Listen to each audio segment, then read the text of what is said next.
السلام عليكم ورحمة الله وبركاته. اللهم صل وسلم وزد وبارك عليك يا حبيبي يا رسول الله. إن شاء الله يا حبايبي هعمل عصير فريش، حاجة مغذية جدا جدا جدا. عندي هنا 4 صوابع موز مقشراهم، وعندي هنا واحدة بنجر وبرتقانية.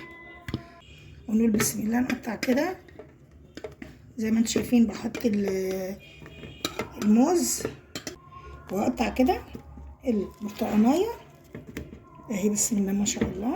وهبدأ اقطع البنجراية كده.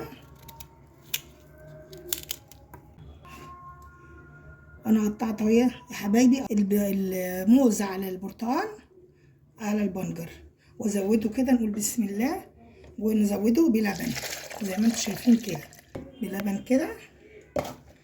ونحط السكر كده، نضربه في الخلاط. بص بسم الله ما شاء الله، مفيد جدا ومغذي جدا.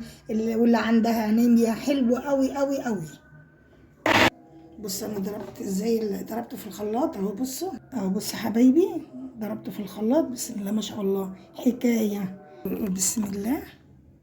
بتشرب طبعا على الفطار، بعد الفطار زي ما انتوا عايزين.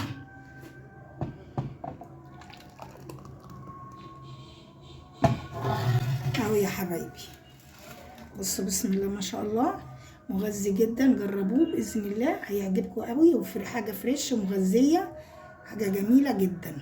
المكونات بتاعته 4 صوابع موز وبنجرايه وبرتقانايه ولبن، وضربته كله مع بعضه وحطيت عليهم السكر.